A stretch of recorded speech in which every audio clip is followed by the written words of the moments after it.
sacred call is to sustain life through love, through giving life to all, reviving the dead, through a great saving power, supporting the fallen, healing the sick, freeing the captive, keeping faith with those who sleep in the dust. It's not some poem I wrote before today to simply put into my sermon. These are the words of our Gevurot, the second blessing of our Amidah. Jews have prayed these words 3 times a day for nearly 2,000 years. We certainly do it here each Shabbat.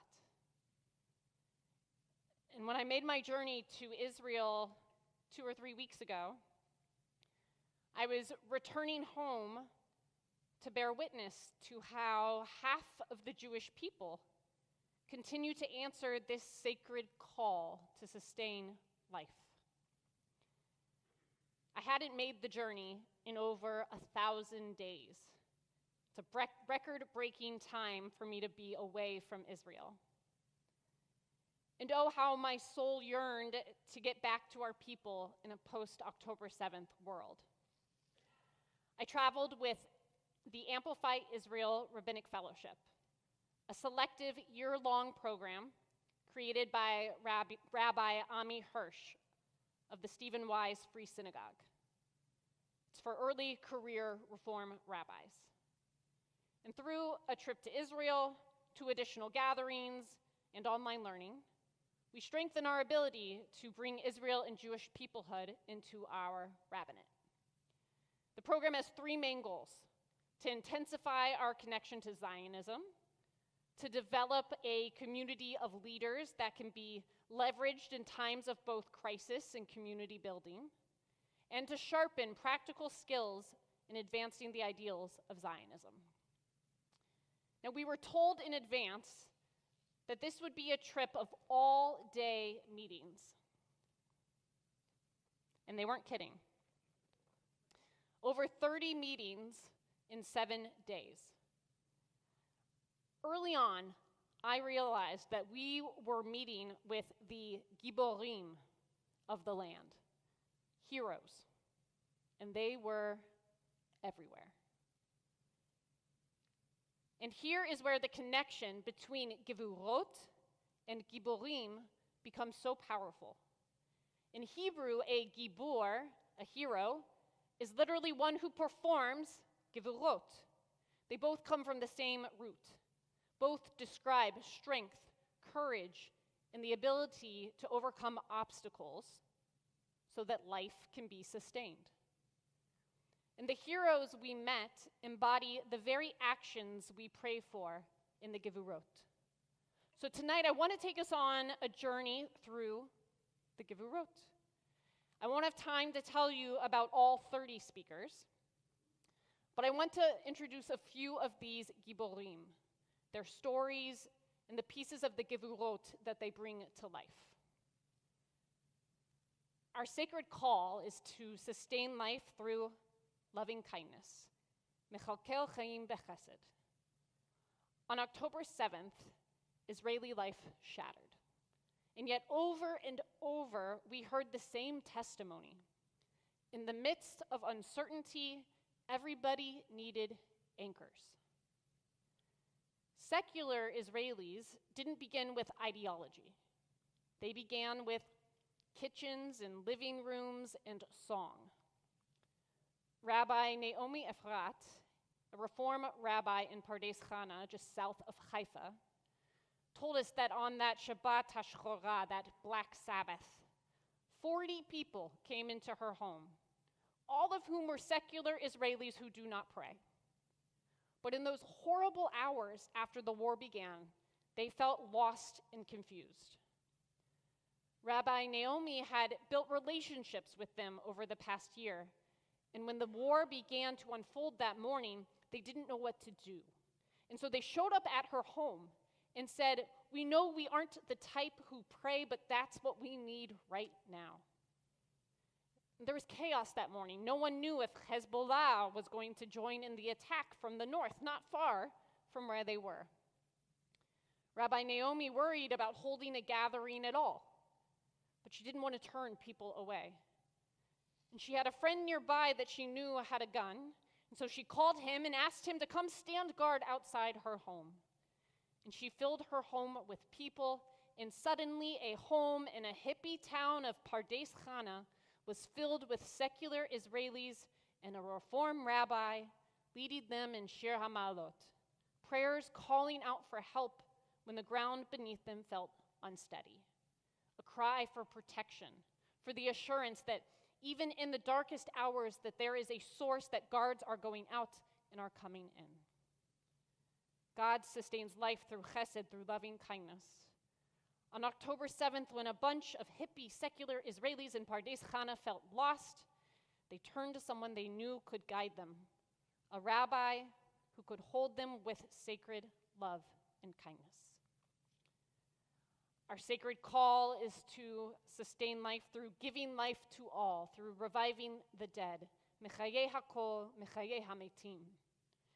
In most Reform synagogues, we pray the words Mechayeh hakol, giving life to all. But the traditional text of the Gevurot is written Mechayeh hametim, reviving the dead.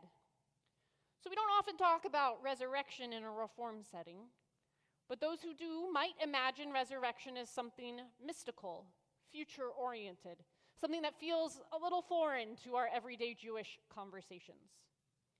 Now, there are other ways to understand the phrase. Our beloved departed are revived when their stories are told and memories of their impact are shared, both the beauty of their lives and, in this case, the horrors of their death. And to that end, we met Dr. Kochav Elkayam Levi, whose sacred task is to gather testimony, painful, unspeakable testimony from October 7th. And she pursues truth not to inflame hatred, but to prevent erasure, especially when so many people around the world continue to deny the atrocities. Even representatives to the United Nations have sat and denied the atrocities. Raim al-Salem, the UN rapporteur on violence against women and girls, publicly denied that rape occurred on October 7th. Kochav and her team have been sent video after video after video to her personal WhatsApp. Videos taken by Hamas themselves, those taken by civilians. They have seen the most horrible, unimaginable things. To build an archive of terror and truth. I cannot emphasize enough the weight this puts on Kochav and her team.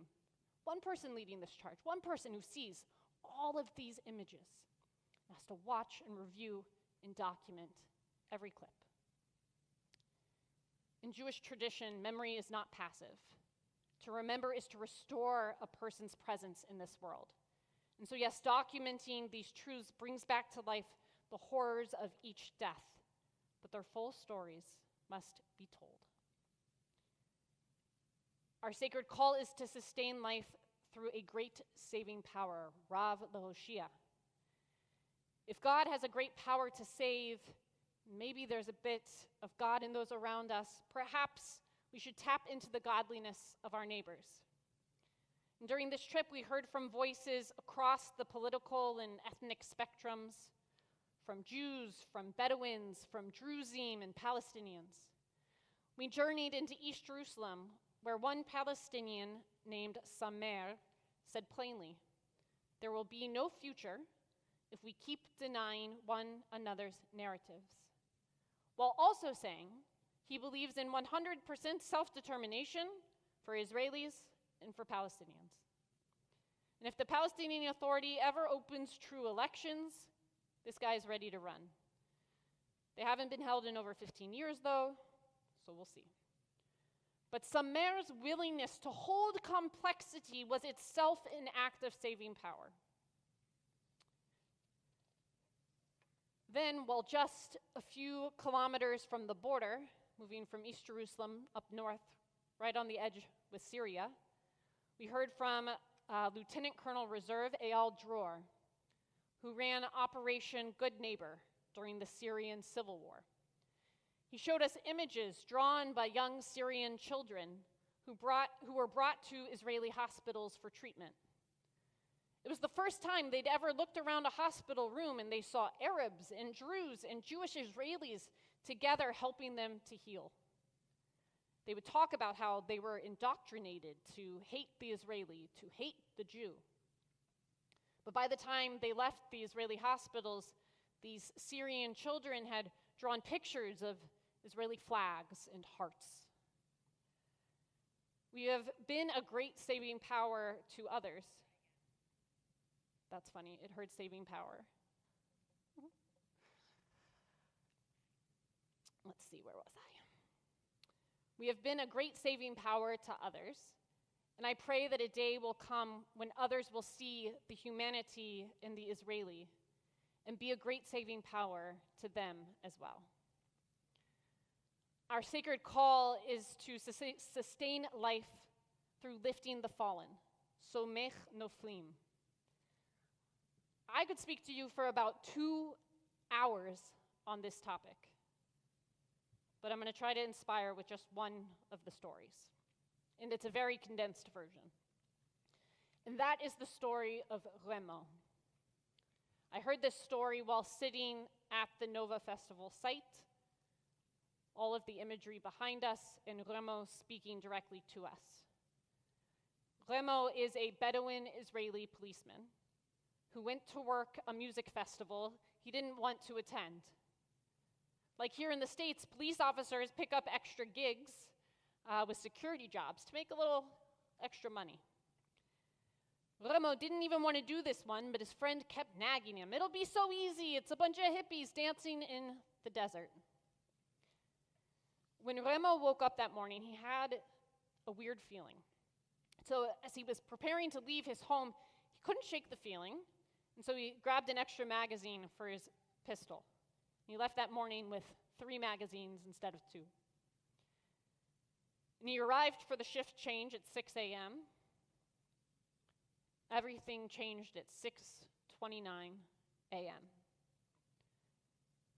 Within 10 minutes, by 6:39 of the terror unfolding, he realized that terrorists were coming in with heavy machinery. And all he had was a pistol and 1 extra magazine. And so he changed his strategy early on, and he found a car that was full of gas, and it had the keys in it. He says it was a miracle, the first of many during the horrors of that day. And he would go on to take that black Nissan Juke, and for 3 hours, he drove in and out of danger. He piled as many people into his car as he could, sometimes 10 people stacked high, driving them out of the Nova Festival to a nearby kibbutz, dropping them off at a greenhouse, and then heading back into the danger to try to save more people. He got a call from his wife at 10 a.m. asking him, come home, come home. But he said he's on a mission and he needs to fulfill his duty. By 11 a.m. that day, Rachael lifted up 200 people from danger. He saved 200 worlds. Somech noflim. He lifted the fallen. Our sacred call is to sustain life through healing the sick, Rofeh Cholim.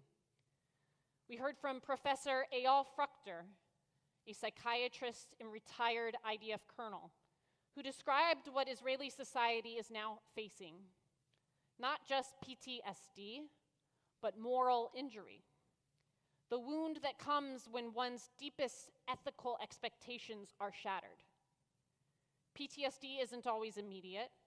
In fact, for soldiers, it will kick in within 4 years, and for civilians, it may not kick in for 9 years. In addition to PTSD, they're seeing a lot of civilians and soldiers dealing with what I said was called moral injury. So an example of a civilian moral injury is the piece in which the army didn't come to everyone who was living on the periphery, those who were living on the edge of Gaza. Those living there were always told that if something happens, the army will be there within 10 to 15 minutes. But on that day, hours went by without the IDF. So civilians, they feel a sense of betrayal of leadership, a moral injury. The other type of moral injury involves, for example, the sniper, who was told by a commander to shoot a terrorist who's holding a child. And the sniper disobeyed the command.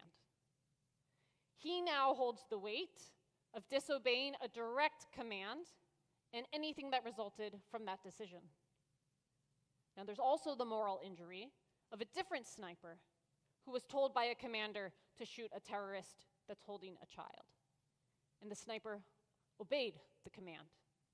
And now that sniper must deal with knowing that he was willing to almost kill a child. Now, amazingly, Israeli psychiatrists like Professor Fruchter have figured out that the best way to help these snipers heal is to actually have them talk to one another. Professor Fruchter has started an NGO tasked with putting systems and resources into place to help the massive number of people who are going to need treatment and therapy. He says the government is underprepared, and he's doing the sacred work of sustaining life through healing the sick. Our sacred call is to sustain life through freeing the captive, matir asurim. I did not know but that by the time I delivered these remarks, for the first time in 12 years, there would be no hostages in Gaza.